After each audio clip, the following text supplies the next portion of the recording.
Si te pregunto en qué momento del día te vuelves un negociador, es probable que tu mente se vaya a una sala de juntas con personas vestidos de traje, o a la firma de un contrato notarial para la adquisición de una casa, o incluso a esa conversación tensa y sudorosa que puedes tener con tu jefe una vez al año para pedir un aumento salarial. Existe una creencia limitante, culturalmente muy arraigada, que nos dice que la negociación es un evento especial. Nos han hecho creer que es un suceso aislado, una anomalía que ocurre pocas veces en la vida y para la cual tenemos que ponernos una armadura psicológica como si fuésemos a la guerra. Pero sucede que esto es falso y es una falsedad costosa. La realidad es que en el momento exacto en que suena tu alarma por la mañana y decides si te levantas de inmediato o te quedas 5 minutos más, ya estás en una negociación activa. Estás negociando con tu cerebro. Estás luchando contra tus impulsos biológicos de comodidad y estás debatiendo con la versión de ti mismo que quieres ser y con la que eres hoy. Cuando intentas convencer a tu hijo de que se coma las verduras en lugar de los dulces, estás en una negociación de alto riesgo emocional, donde las divisas son el amor y la autoridad. Cuando decides con tu pareja qué película ver el viernes por la noche, cuando gestionas con un compañero de trabajo cuál de los dos va a responder ese correo urgente, o cuando te convences a ti mismo de ir al gimnasio incluso si estás muy agotado. Todo esto responde a los mismos mecanismos psicológicos y de influencia que un tratado de paz internacional. El problema es que al no etiquetar estas interacciones diarias como negociaciones, las ejecutamos en piloto automático.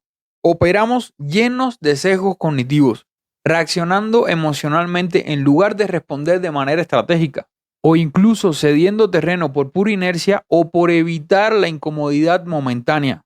Y resulta que ese piloto automático te está costando mucho más de lo que imaginas.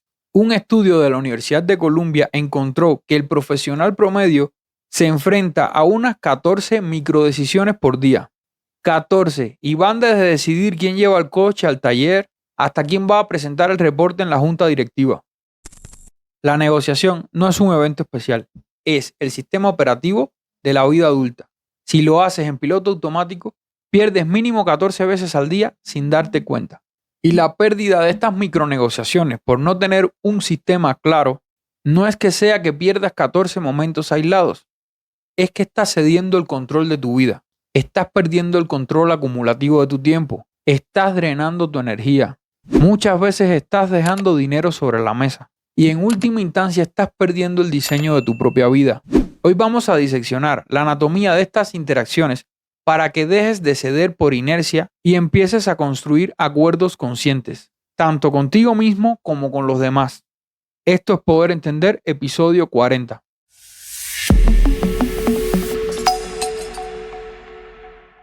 Antes de comenzar, dejarte claro que esto no va de darte frases motivacionales vacías sobre tener el coraje o la fuerza de pedir. Se trata de entender la estructura exacta que tu cerebro necesita para negociar cuando tu biología está programada para evitarlo a toda costa. Para lograr desmantelar los perjuicios que hay sobre este tema, tenemos que entender la razón profunda de por qué nos incomoda tanto negociar. Aquí, la neurociencia nos da una idea clara y contundente. Para nuestro cerebro primitivo, el conflicto o la mera idea de un desacuerdo no es un problema social. Se procesa como una amenaza directa a la supervivencia física. Por ejemplo, cuando piensas en pedirle descuento a un vendedor, en renegociar la fecha límite con tu cliente o incluso en decirle a tu familia que necesitas tiempo a solas, tu amígdala se activa. Es la misma estructura cerebral arcaica que se encendía cuando nuestros ancestros enfrentaban a un depredador en la sabana. Biológicamente estamos diseñados para buscar el consenso rápido o la huida, no para sostener la tensión incómoda de una negociación.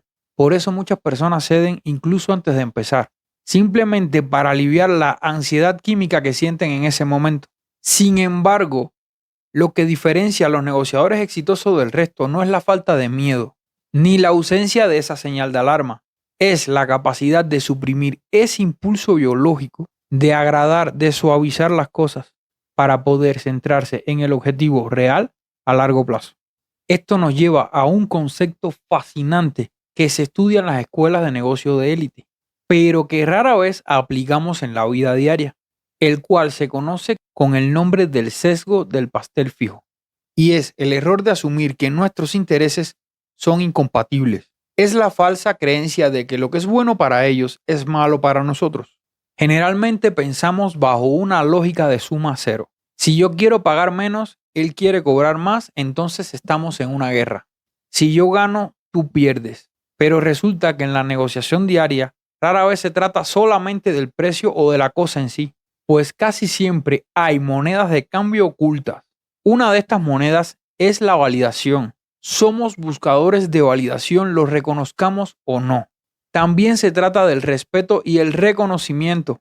Queremos ser respetados y reconocidos.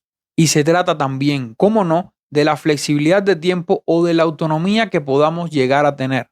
Para poner un ejemplo que nos ha sucedido a todos alguna vez.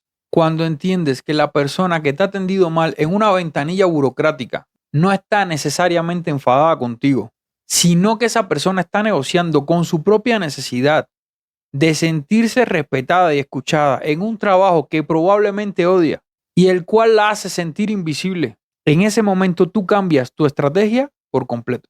Dejas de exigir desde el ego y empiezas a ofrecer validación emocional a cambio de su eficiencia operativa. La gente no pelea por el precio, pelea por sentirse respetada. Cuando ofreces validación en lugar de exigir cumplimiento, la negociación se resuelve sola. Un ejemplo clásico que utilizan los cursos de negociación de Harvard ilustra esto perfectamente. Dos hermanas pelean ferozmente por la última naranja que queda en la cocina. Después de discutir un rato, eligen ser justas y cortan la naranja por la mitad. Media naranja para cada una. Suena equilibrado y democrático, ¿verdad? Pues es la peor solución posible. Si hubiesen invertido 30 segundos solamente en preguntar para qué necesitaba la naranja cada una, habrían descubierto que una hermana necesitaba la pulpa para hacer un jugo y la otra necesitaba la cáscara para ponerle ralladura a un pastel. Ambas podrían haber obtenido el 100% de lo que querían, pero al comprometerse en un 50% sin preguntar, ambas obtuvieron solo la mitad de la utilidad. Perdieron las dos. Ese es el sesgo del pastel fijo en acción. Asumir que el pastel tiene un tamaño limitado, cuando en realidad con la información correcta y la curiosidad adecuada puedes hacer dos pasteles diferentes o incluso uno mayor. La pregunta que cambia todo no es cuánto cedes para que el otro no se enoje, sino qué quiere el otro que a ti te cueste poco dar. A veces dar reconocimiento público a ti no te cuesta nada y para el otro vale oro. O incluso ofrecer una flexibilidad de horario que a ti no te cuesta dinero, pero para el otro es vital. Ahora bien, entender esto intelectualmente es una cosa, pero aplicarlo requiere una herramienta que a menudo malinterpretamos y subestimamos: la empatía.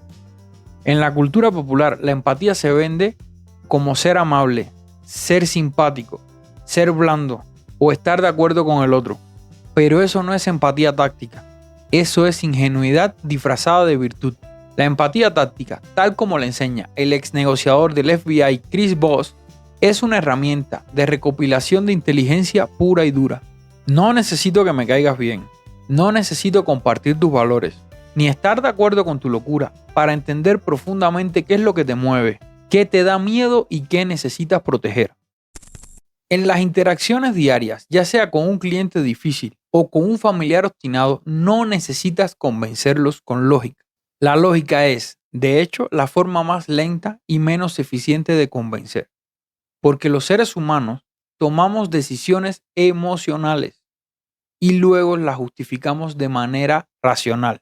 Si intentas ganar una discusión diaria con argumentos lógicos y datos fríos, sin haber desactivado primero la barrera emocional, estás hablando con una pared.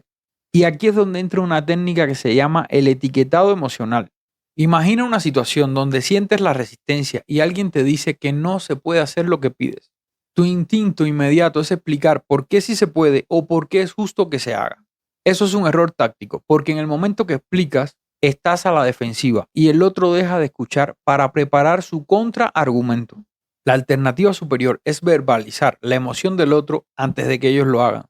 Dices algo como: parece que estás bajo mucha presión el día de hoy con todo este trabajo. O parece que sientes que esta petición es injusta para ti. Al etiquetar la emoción del otro en voz alta, ocurre un fenómeno neurológico validado por resonancias magnéticas funcionales. La actividad de la amígdala del oyente disminuye drásticamente y se reactiva la corteza prefrontal, que es la parte racional de nuestro cerebro. Has convertido a un adversario emocional en un solucionador de problemas racional. Y esto simplemente porque se sintió entendido. No convenzas con lógica, desactiva la emoción primero. Un simple parece que esto te frustra vale más que 10 argumentos lógicos.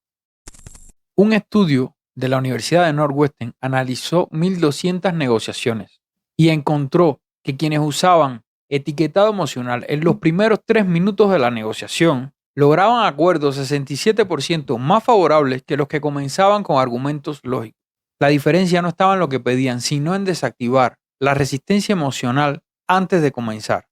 Una vez que has establecido ese puente emocional y has bajado las defensas, necesitas tácticas específicas para navegar en esa conversación. Y aquí es donde tu propia biología intenta sabotearte de nuevo, especialmente con el uso del silencio.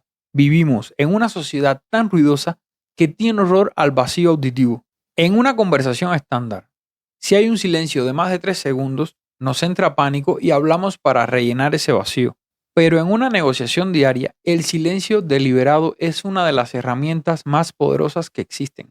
Cuando haces una pregunta difícil o planteas una condición y luego te callas, generas una presión incómoda en el ambiente. La persona que habla primero para romper ese silencio suele ser la que cede. Prueba esto la próxima vez que pidas algo y te den una respuesta evasiva o insuficiente. Mantén el contacto visual de manera tranquila y cállate. Cuenta mentalmente hasta 4. 1, 2, 3, 4. Y verás cómo la otra persona empieza a darte información, a justificarse, a explicar sus verdaderos motivos o incluso a mejorar su oferta. Y lo hace solamente para aliviar la tensión que genera tu silencio. Y esto no es manipulación maliciosa, es dar espacio para que el otro procese completamente tu petición, sin que tú contamines ese proceso con tu propia ansiedad verbal de rellenar el aire. De la misma manera que debemos aprender a estar cómodos con el silencio, debemos aprender a buscar el no en lugar del sí. Nos han educado desde la escuela a buscar el sí a toda costa. Vendedores, emprendedores, padres, todos buscamos el sí. Pero el sí es peligroso porque a menudo es falso. Es un sí de compromiso. La gente dice sí para que te calles o para escapar del conflicto momentáneo sin tener intención real de cumplir.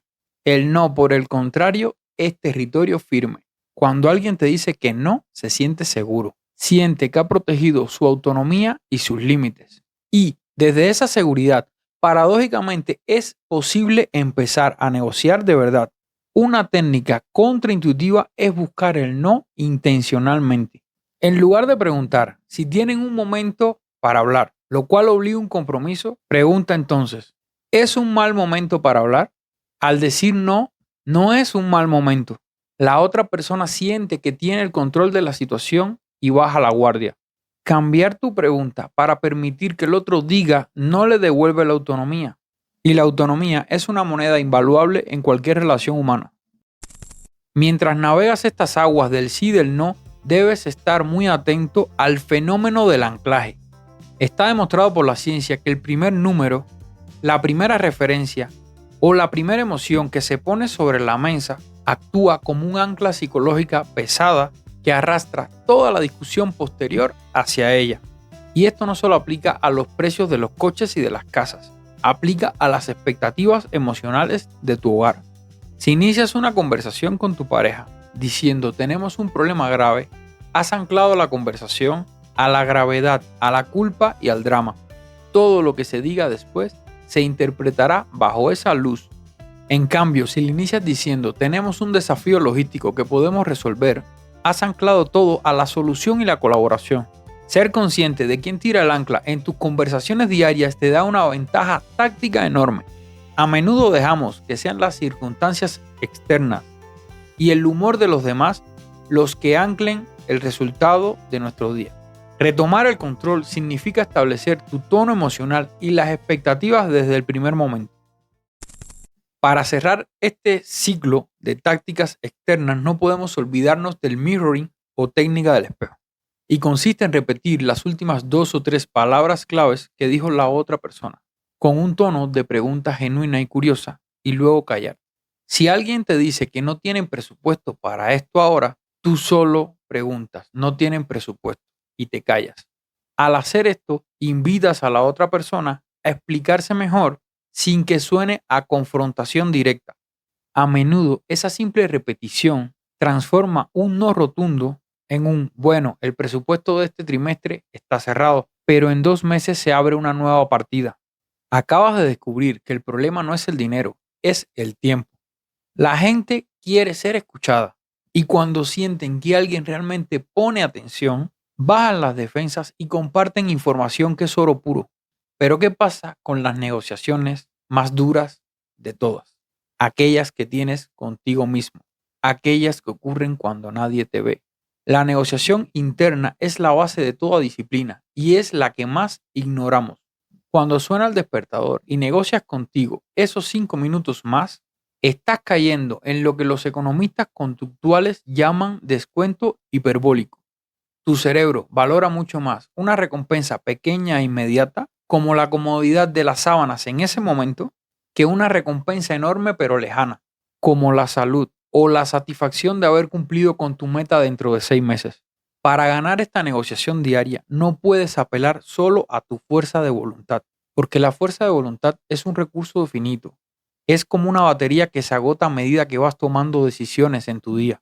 Tienes que negociar con tu identidad y cambiar los términos del acuerdo interno. No se trata de decir tengo que levantarme. Se trata de decir soy la clase de persona que no se falla a sí mismo. Esta frase elimina 100 microdecisiones diarias que agotan tu cerebro. Y esto no es un simple juego de palabras semántico, es una reestructuración cognitiva. Cuando tu identidad está alineada con el comportamiento que quieres, no necesitas negociar cada pequeña decisión. La decisión ya está tomada de antemano por la persona que decidiste ser. Para lograr esto, tanto externa como internamente, es vital adoptar la regla que Harvard lleva años enseñando: separar la persona del problema. En tu día a día, esto significa ser duro con el hecho, pero suave con las personas. Puedes ser absolutamente firme en tus límites, en tus precios y en tus estándares, y al mismo tiempo ser exquisitamente respetuoso, amable y empático en tu trato personal. Esta combinación es devastadora y magnética. La mayoría de las personas hace exactamente lo opuesto. Por miedo al conflicto, son blandos con los problemas, dejándolos pasar hasta que explotan, y luego son duros con las personas, culpándolas y atacándolas. Si inviertes esa ecuación, te conviertes en un negociador que la gente respeta y quieren tenerte como aliado. Y todo esto requiere mucha preparación.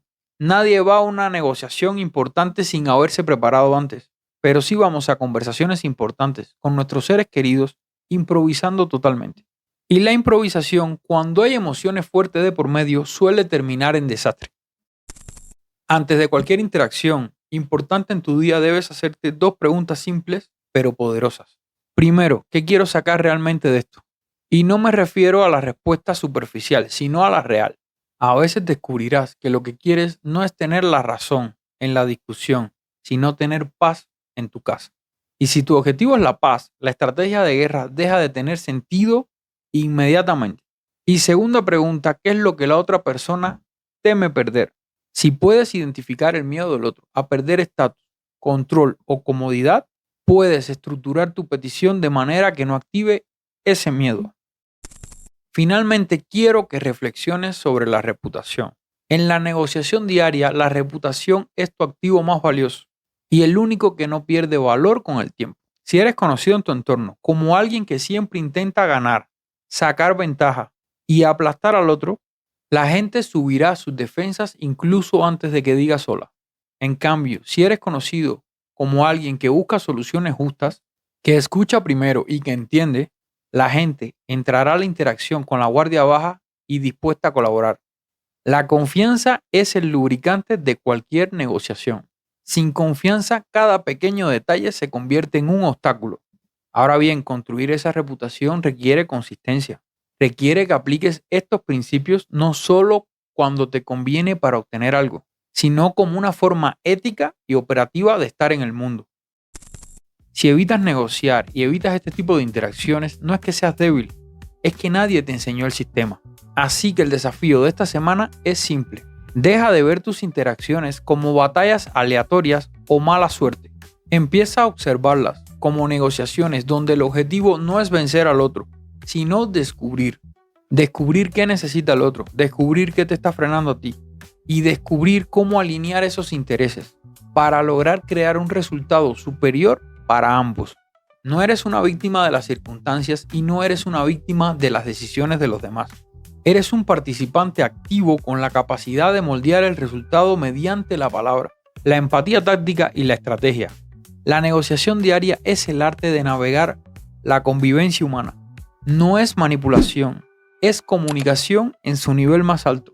Al entender esto, dejas de reaccionar al mundo y empiezas a darle forma. Gracias por acompañarme en este episodio de Poder Entender y recuerda siempre, cuestiona, investiga, aprende y mejora.